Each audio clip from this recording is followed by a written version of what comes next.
there's a lot of really, for lack of a better word, just uptight parents. It all comes from a good place, I think, like wanting the best for your kids and, giving them an edge or just, making sure you have the best. And when you're high achievement, that kind of filters down to your kids and you strive for the same for them. But there's a lot of stuff that just doesn't matter, frankly, at the end of the day, whether it be around getting the best gear, stressing over like preschool admissions. And so much of it at the end of the day comes down to like, do you have like love in the household and like, can they actually like feel that?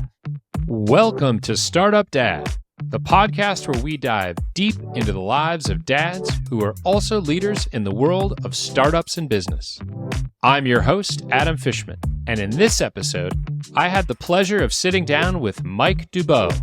Mike has been a consultant, a growth leader at companies like Tilt and Stitch Fix, an advisor, and now is a general partner at Greylock, one of the most well-known venture firms in Silicon Valley. But most importantly, he's a husband and father of 2 kids. Mike and I covered a lot of ground in this episode.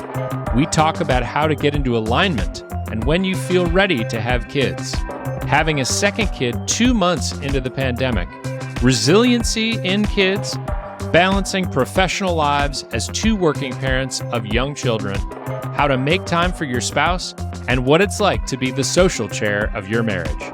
I hope you enjoy my conversation with Mike Duboe as much as I did.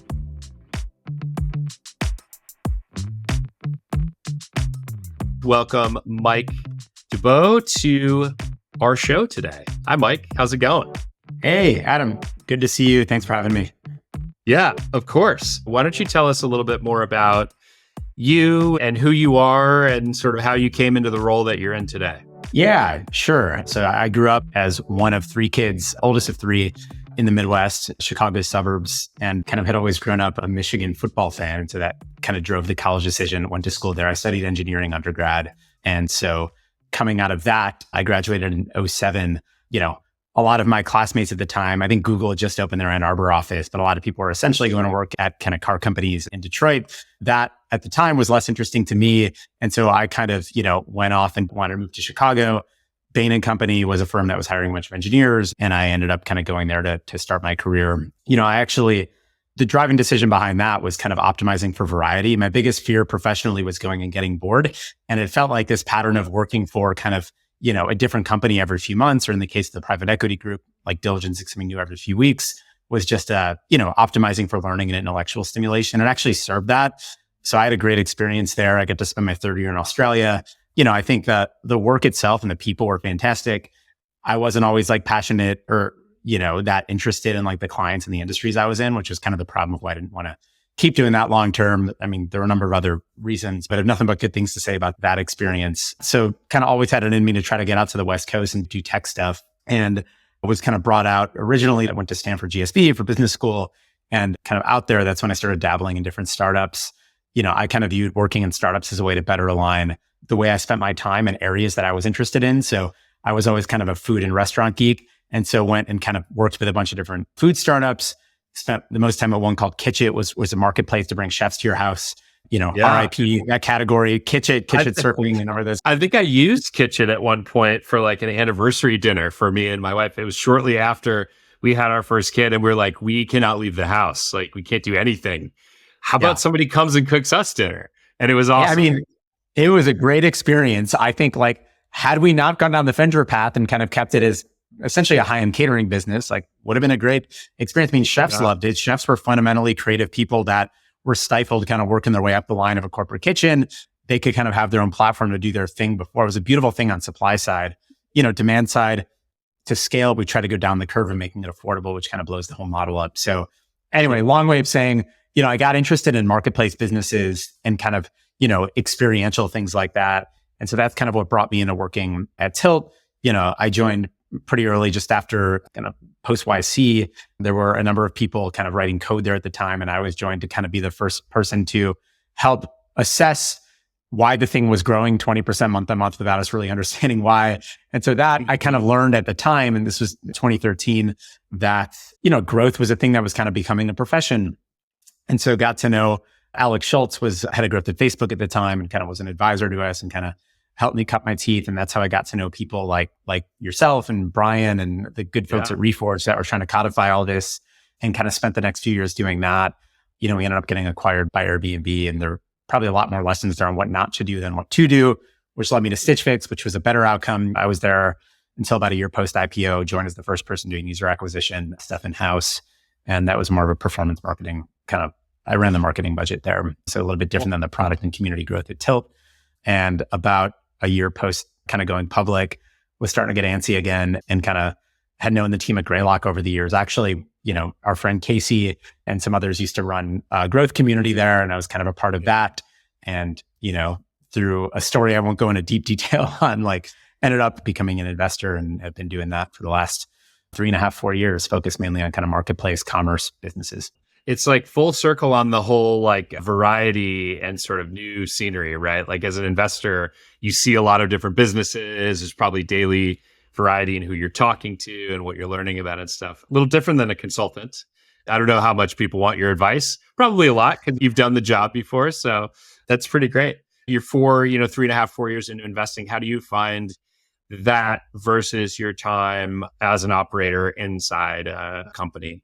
Just state the obvious, it is quite different, but I do think a lot of these firms are quite different. And I think Greylock's style of doing the job, most of us, if not all of us, I think were ex kind of product or go-to-market leaders or founders. Yeah. And so it's a specific type of way that we work with companies, and that's kind of the brand that we have. And if you ask founders about working with us, usually kind of the ex-operator, empathy is a big part of it. And so I'm not sure I would love the job doing it at every firm, but certainly Greylock style resonates with me. But it's interesting, your point on variety and kind of optimizing for learning. I actually think, to get meta for a sec, growth is actually a function, I think, that's, optimizing for learning, and it's kind of building systems around kind of learning. And I think it's a little bit different than, I think if I were purely on the head of sales track or head of marketing or whatever, that's a deeply specific and kind of functional skill set, versus growth. This is also some of the existential career crisis a lot of us in growth have, where it's kind of this broad thing. Every company defines it differently. But I do think if I think about the nature of experiments that, you might run from one week to the next, and where it sits in between different functions, it is quite a broad and high variety kind of discipline, I would say. Yeah. And so certainly it's different than venture, where I might spend 1 week, learning about food supply chain, the next kind of looking in some kind of corner of crypto.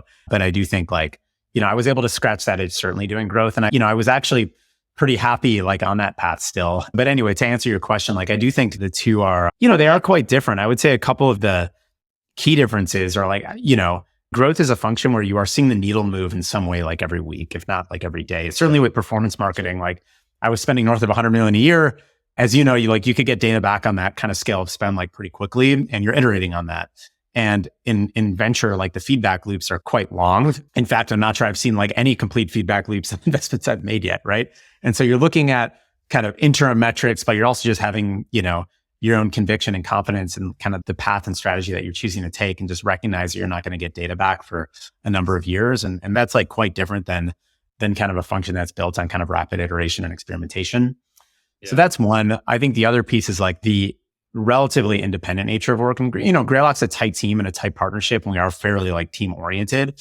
But, any way you cut it, there is an individual partner kind of who has responsibility for an individual investment. And, it's definitely a more, I've heard of it described in different ways, baseball team versus basketball team, or, whatever. But I do think that there is more on the individual and kind of the way you spend your time. I spend less time on a day-to-day basis with my entire team than I did in growth. And so running a big function, where you feel you're the father of some work family is pretty different than being out kind of hunting with one of my partners or an associate, being on the boards I'm on. You're spending your day in an extroverted way with people, but it's different than running a team. And there are pros and cons associated with that. And I guess the final thing, part of what I really love about venture is there is ultimate flexibility on how you spend your time. And it's very unstructured. So I think for people who need a rigid kind of structure or agenda and how they spend their time, it's probably not for them. But I have found a lot of freedom and I guess empowerment from being able to spend my weeks, how I best see fit. And, when you're part of a company that scales, there become more recurring meetings and kind of, things that you're just like on the hook for. And some of those don't give you energy. And I think, I feel like, at least to this point, I'm still relatively new. I've been able to try to optimize my schedule for things that really like give me energy and kind of balance like the deep thinking time versus kind of the, being in meetings like time and that recording podcast time. Yeah, exactly. Quite happy. So I don't know. Those are a few things top of mind. I guess the final point I will say is like, there's a temptation, I think, for ex-operators, specifically doing venture, to try to get in and get their hands dirtier than they should. And I'm not sure I've like struck that balance right yet, because there are things that like I have known and that founders want to work with me on, things that I've kind of learned or have done at Stitch Fix, and that I will only have been able to see by being operating at that scale for like an e-commerce business and investing in things in e-commerce. Like you actually get asked to perhaps like go a little bit deeper than your board member or, ultimately you should be hiring people to do this. And that balance is an interesting one, because like if your companies are too dependent on you for certain things, like that might not be the right like long-term solution. And so that's like something that I think a lot of ex-operators who do venture kind of struggle with on like, how deep you should go. That makes a ton of sense. I think this is a really cool thread of how you have optimized your time going through your career. You mentioned being a work father. I'd love to hear a little bit more about your own sort of parents and relationship with parents. So you mentioned you're one of three and you grew up in Chicago or Chicago suburb. So tell me about life growing up. What are your siblings like? What are they into? What were your parents like? Is everybody still in the general Chicago area, or kind of distributed? Yeah. Funny, my wife grew up in the same town and she's one of three also. She's in the middle. But like both of our parents and all of our siblings are all back in the Chicago area. So the magnetic pull is strong, but we've chosen a path out here and are happily, residents of Marin and kind of intend to stay out here for now. But yeah, there's definitely it's like pretty deep Midwest roots, Chicago roots across both of us. And I love Chicago. But yeah, I would say for my family, I guess, my grandparents were Jewish immigrants from kind of Eastern Europe, Poland, that kind of moved with basically nothing and were jewelers in Chicago. So they kind of had like the, not college educated, just kind of entrepreneurial grit to run a jewelry store in what was a rough part of Chicago at the time. Now it's Wicker Park, which is kind of hipster, but like they stopped doing that. Like, when they were older, I think it was the third time they were held up by gunpoint and just said, screw it. But, family of kind of self-made, jewelers to whom to them actually culture, which in our case was like Judaism and Jewish culture was kind of everything. And that trickled down to my brothers. And I think, there are a couple of things that trickled down. So like to my parents, I think many parents, we just want to create a better future for our kids than we had ourselves. I was fortunate. I would consider like had a good upbringing. My dad was working his ass off all the time. He was an OBGYN and kind of home at weird hours, but always made it a point when I was growing up playing sports, just be at every event I had. You could tell he was dedicated, even if he wasn't always physically present for like dinners, like the quintessential kind of like family sitting down together every night and such. We always had kind of a weird schedule. But both my younger brothers were competitive athletes, played sports during college and such. I was not so talented on that, but I would say we all kind of had, I think, a pretty competitive edge that probably came from my grandparents, like to my parents, but essentially like when you feel like you have to, fight and earn for every dollar, I think that definitely kind of, made its way down. And I haven't really found the right way to kind of put this into words before, but it was just always something that I think I would call like a kind form of competition, which was, it never felt like, you're trying to get a leg up at the expense of anyone else, but certainly like this notion of like winning. And I would say kind of ran deep through my siblings and I. My parents, my mom was a nurse, my dad is a doctor. And so, we weren't like business savvy, as a family. I would say doctors are notoriously bad at that stuff, particularly around like finances. I don't think I picked that up like from my parents. But yeah, there are a number of interests that I definitely attribute back to my dad. Like I would say deeply musical like family. If you go in our basement still, it's like a bunch of drum kits and like 13 guitars. And he still to this date gets together. He plays in a band called the Rockin' Like, so I think that if I think about the importance of music to me, it's all attributed to my parents, sports and creativity and that type of stuff. But yeah, the most kind of critical thread probably comes from like that Jewish immigrant kind of mentality that made its way to my parents and then down to us, I suppose. So. And I wonder if you're bringing that to your family. So this is a good segue. Tell me about your family now. As far as I know, you have two young-ish kids, right? And a wife. Tell me about your wife. Did you meet in the same hometown or did you meet after that? We met when we were little kids, basically. We started Wow. dating, after college. We were both living in Chicago. And, that was our like kind of serious chapter of being together. It's probably right after college. And then, I went off to Australia for a year, but things stayed together. And then she moved out to California with me and we've kind of created our life together. We got married after we moved out here, but we knew each other growing up, had like, I guess, what would be considered like a childhood fling and that type of stuff. So yeah, right now she's, she doesn't work in tech or any of this stuff at all. So she's been at the same profession, kind of steady through since like being a college intern at ad agency. She's spent the last, graduated in 07, so the last 15 years at 2 different agencies. She's been in her current one for over 10 years and works with creatives all day. She effectively runs account services there. So she's on the account side, but at a creative agency, which I find to be pretty refreshing at home. Like certain people feels like in the Bay Area and the circles we're in, like many people are in the same profession as their spouse, which has benefits. For me, I find it to be pretty like, just a refreshing change of pace at home when really there's not, we talk about work stuff, but there's only so deep you could go, which I think it's a feature, not a bug. For her, family's always been kind of everything. And so I was always psyched to kind of see how that would impact, like our family. And we had our first kid in 2017. So he's almost 5. And we had our second one, like 2 months into the pandemic. He was born in May of 2020. And that's our family now. I think we both grew up in families of 3. And so we're like, man, maybe envision having like more than 2 kids early on. I feel like we're pretty content at the moment. And so that's like, that's currently our family setup. Okay. Maybe supplant with like a dog or a furry or like a reptile or something. Not to compare children to reptiles, but So tell me about like the decision the 2 of you went through to start a family, because I feel like, sometimes in the Bay Area, that could be a decision that people have to make. It's not like a foregone conclusion, especially with 2 working parents and things like that. So what was that process like? Did you always know sort of, is that something you talked about early on when you got together or? Yeah. I mean, we were always aligned that we wanted to have kids and have a family. And, for her, she was certainly ready like long before I was.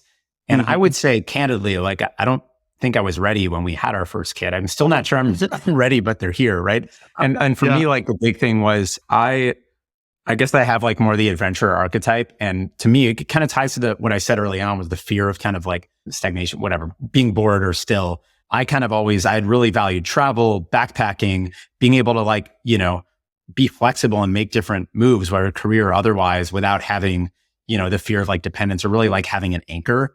And kids are an anchor. Like there's no other way around it. Like when you have dependence, your flexibility is limited. And certain parents are better about, continuing things that were important before, whether it be travel, living in different countries, but everything becomes a lot harder. And it's been the best trade-off ever. Like the return on that investment is, beyond what I could have imagined. But certainly like for me, I was in this state where I definitely was still craving more adventure in life and like, particularly around like traveling and also like, taking risks. I mean, career risk is probably like a different topic, but I do think specifically around traveling and kind of just being able to explore and see more of the world and experience more. Like I was worried that would have to stop. And maybe it feels like trivial or surface level, but to me, it was very like deeply important. And, candidly, it has kind of stopped. And so we try to find our ways of kind of still being able to scratch that itch. But to answer the question on like the context in which it came, for me, it was always like, well, I'm not sure I'm ever going to feel totally satiated on this. And so we know we want to have kids. It feels like for biological reasons and stuff, like we're both 37 now. And so at the time we had our first kid, I think she was 32. Like, there was and I know out here people have kids a lot older. And in Chicago, it felt like, most of our friends are doing it in their late 40s. So I don't know. I guess it kind of just felt like the time. And, my dad being an OB, you also hear more about the statistics when you get older and challenges and stuff like that. So yeah, we just kind of went for it. And we figured that we would find the way to kind of weave our lives around that after the fact and just recognize there's only so much we'd be able to kind of plan for in advance. Tell me about the earliest memory that you have of becoming a father. What was that like? Yeah, I mean, the earliest one was at the hospital. Like I remember being terrified when we went in. UCSF is a great hospital. There's nothing terrifying about like the actual environment or experience, Right. but more just like, oh shit, this is like from this moment, like I go back to that Bill Murray like line in Lost in Translation where I don't know if you remember this scene, but like kind of talks about how everything you had known before is gone. Your life as you know it is no longer. And that's a forever thing, right? Like from that moment, you're forever a parent. That's a big part of your identity. And what you knew of life at the time will no longer be the same. And it's, a before and after is kind of the way I've thought about life since then. And that's just a very terrifying concept, right? Like, especially as someone who has fear of dropping the anchor too deep. But I remember, and I'm not someone who, I think I'm an empathetic person. I'm like aware of my emotions, but I'm not like hypersensitive on like the expressing them like front. And I just remember crying like instantly. And that was like, I articulated this to a friend actually recently on it felt like having a kid was kind of like opening up a new chamber of my heart. Or another way I would say it is kind of expanding the spectrum of emotions because like the lows get really low too, but the highs are, whoa, I haven't tapped into that range in a while. And yeah, so I would say the earliest memory was kind of that at the hospital, kind of just being overwhelmed in what felt like a beautiful way. I was also probably sleep deprived, but that, It's amazing what sleep deprivation will do to your emotions too. But, I've heard a few people say either like opening up, sort of broadening their capacity for love or opening up another part of your heart, like you mentioned, or just extending emotional range. I think that's a thing that a lot of dads feel, but sometimes it's like kind of hard to find the words to describe it. So thank you for doing that. Tell me about some of the things that you found kind of most surprising as a dad or discoveries, good, bad, or whatever. It's funny because your time as a second time parent, it's so different. And so I'm trying to go back to like what it was like to have a kid for the first time. And, one kind of broad theme I would say is like kids are pretty resilient.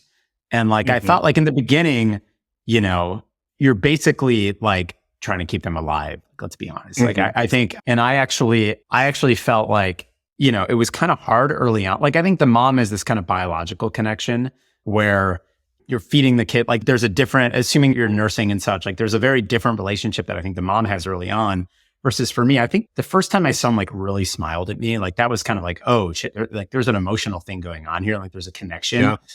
In the early days, it was much more about like logistics and kind of frankly, like watching my wife, Jenna, like kind of looking out for her and like making sure she was okay and kind of together while also doing things and stressing to keep the kid alive. And I would say like sorry, that sounds very crude, but that's the reality of it. I think the surprising thing was like, when I think about how much less we did the second time around and everything was just fine and actually probably Quinn, our daughter, ended up probably being more chill, like as a result. Obviously you don't want to drop the kid on their head, but like the human body is an amazing thing. And I think, it would surprise me how kind of like resilient kids ultimately are and how much happens just kind of through, science and evolution and stuff versus like anything that it's easy to stress on like, hey, am I doing this wrong as a parent? Or, just really stressing over every individual thing. And I think like some of the best advice I got, which is impossible to practice, but actually still good advice was like, treat your first kid like they're your second.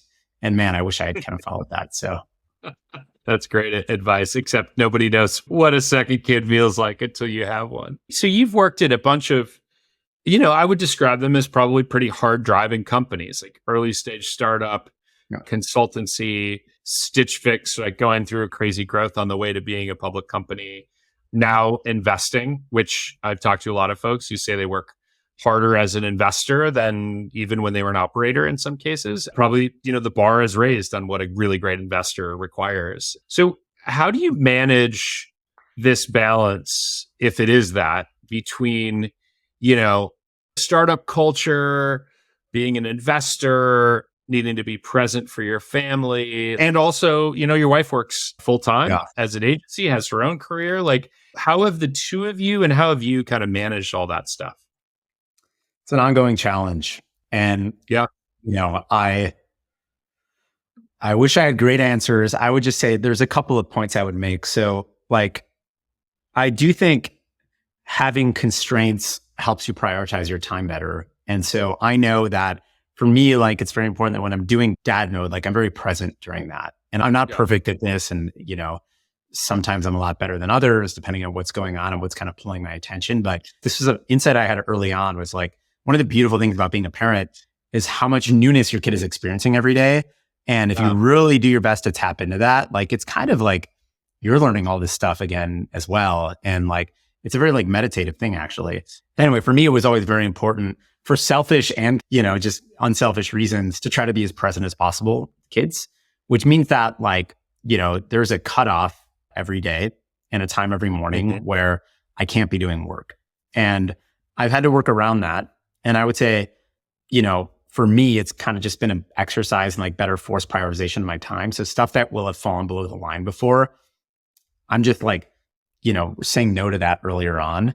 Like my to-do list is shorter, right? And maybe you could look at it, if you're a founder, you probably look at that and say like, well, this is a VC who's like, you got a cushier job or whatever. Or like, I would say I've definitely been grinding just as hard at this job as I have at any other operating gig I've had. It's true, like I said up front, that there is more flexibility on kind of how you spend your time than if you're running a company.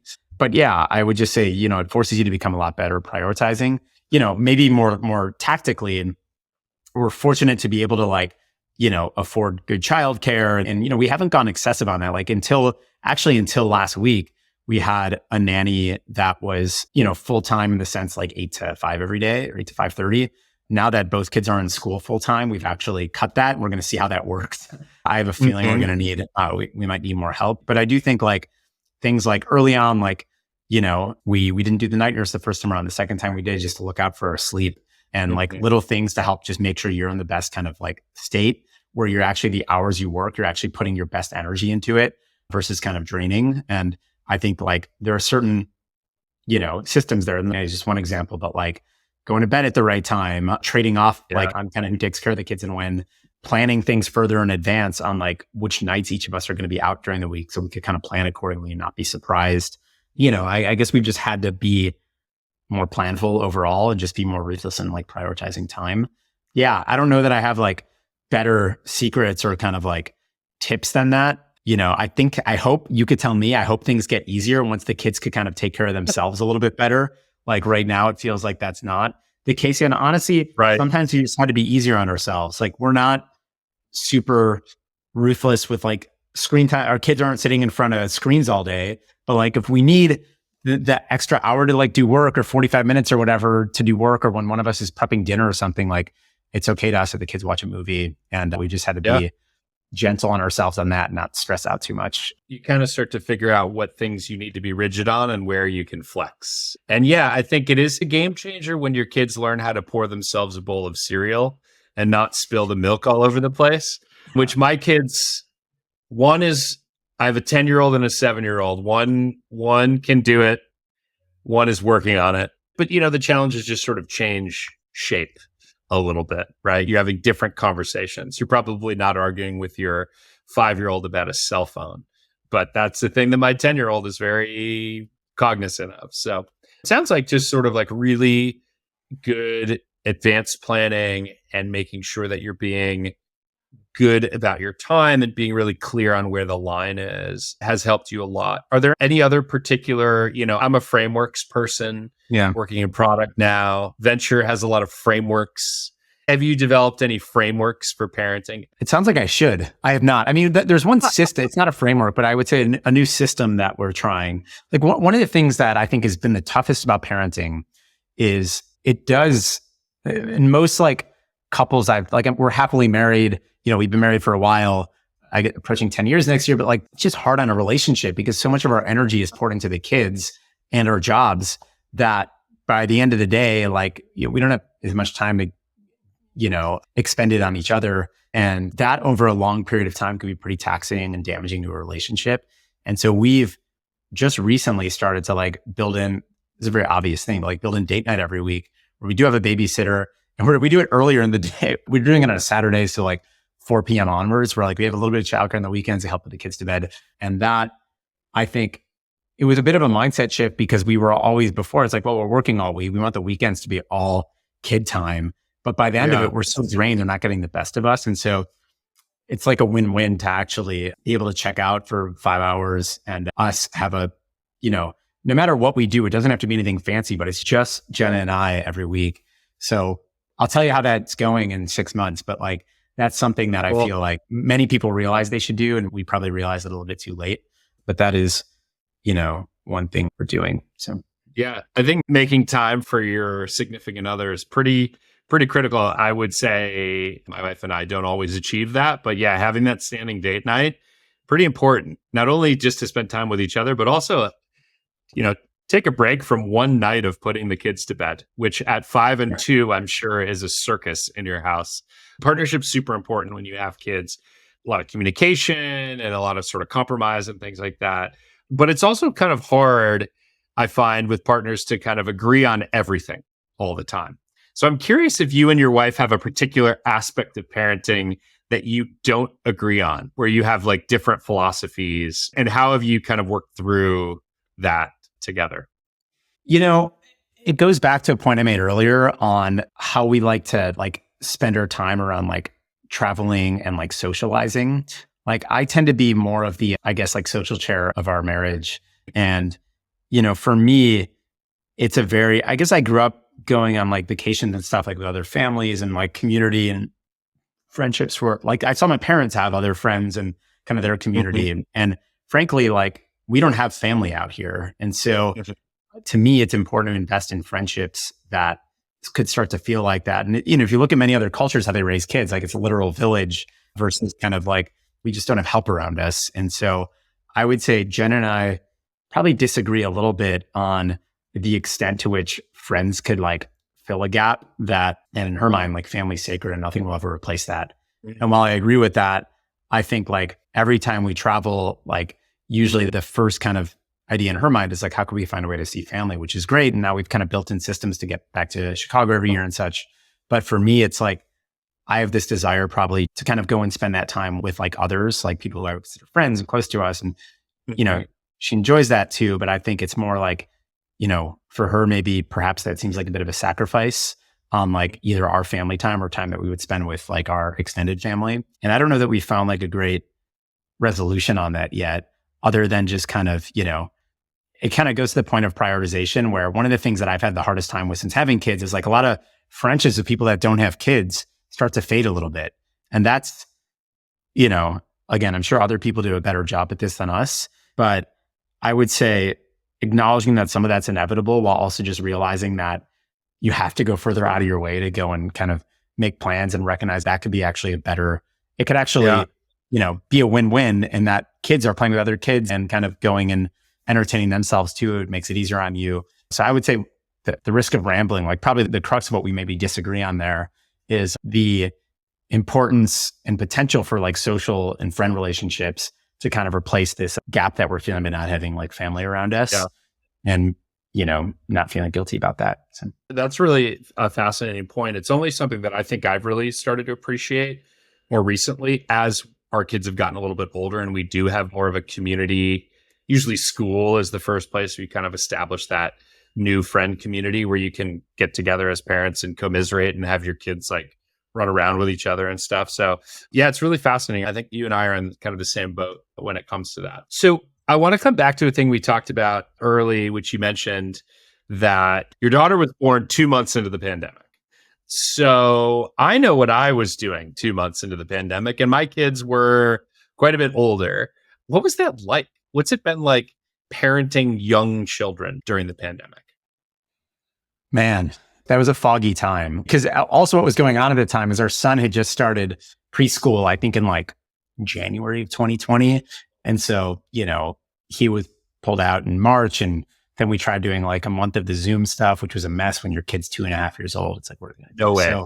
So, and we didn't have a full-time nanny at that point either. So it was my wife and I, 2 kids at home. I mean, I guess I took 6 weeks leave in the beginning of it, but yeah, it was really hard. And there was a bunch of uncertainty on how paranoid should we be around COVID and young kids? And, the plus of it was what a wonderful time for us all to be at home. And for previous kids, it was I went back to the office fairly quickly. I think I took a month after our first kid.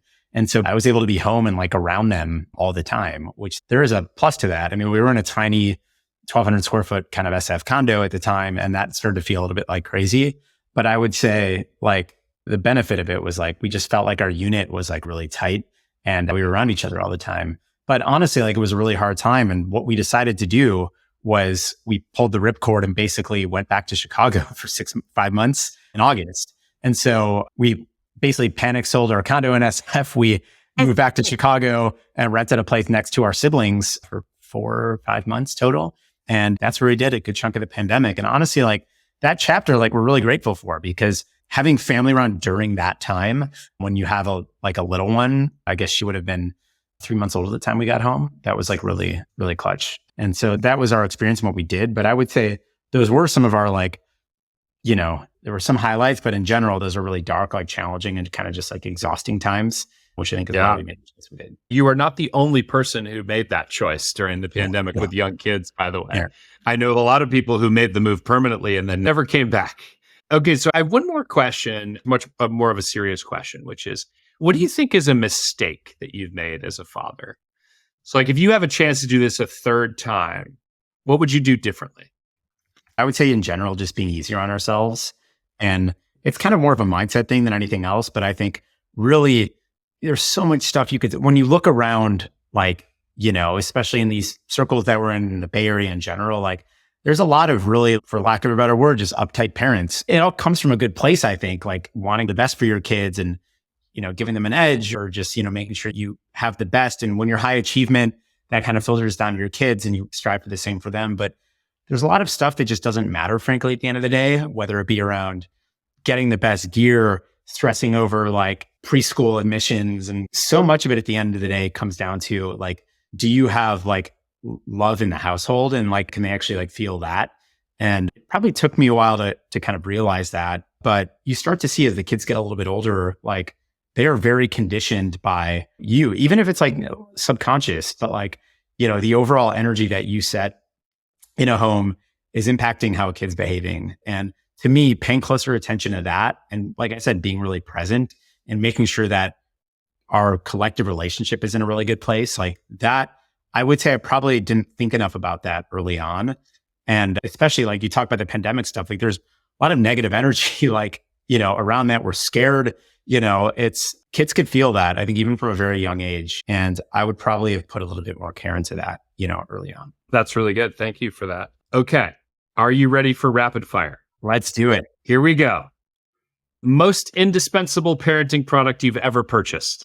I would say probably our little travel stroller. Like it makes everything like a hell of a lot easier. Travel stroller. Cool. Most useless parenting product you've ever purchased?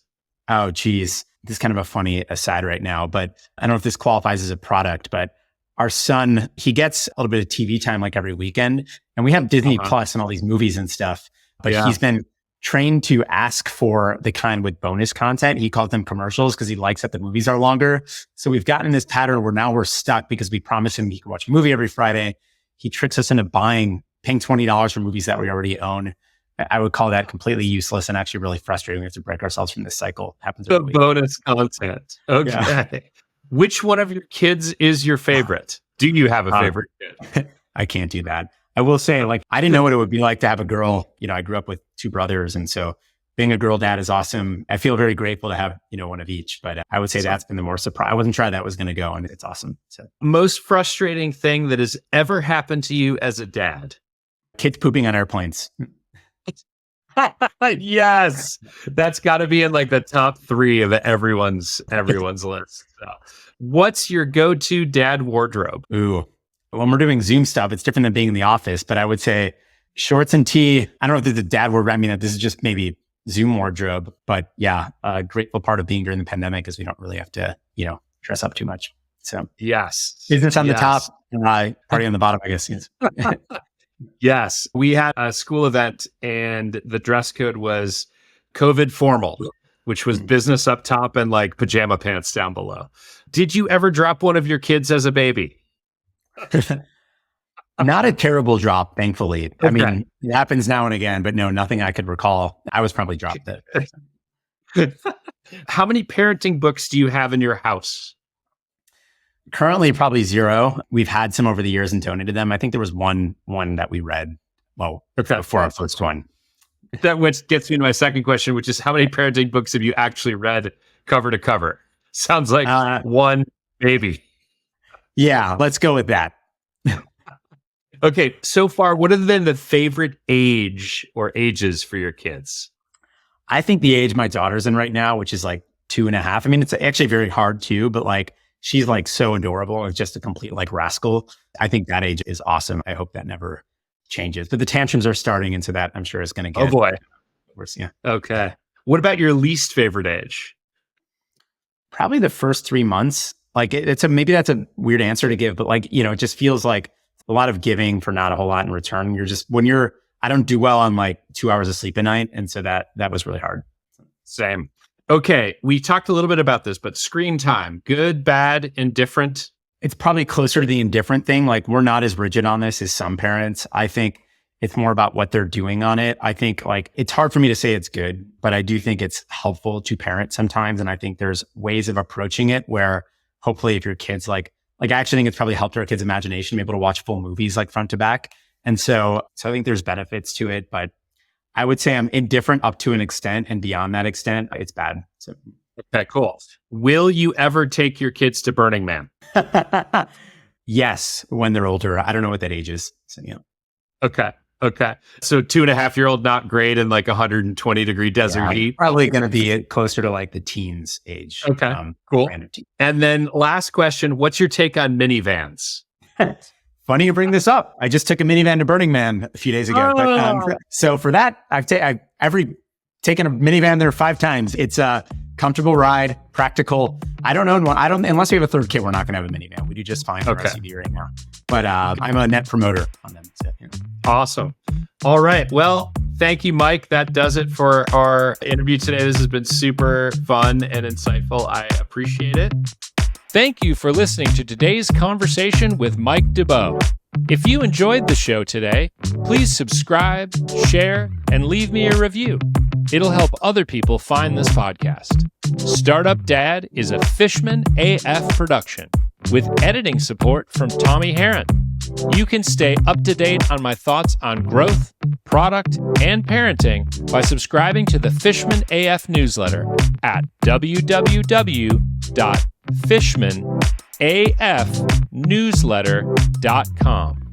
Thanks for listening.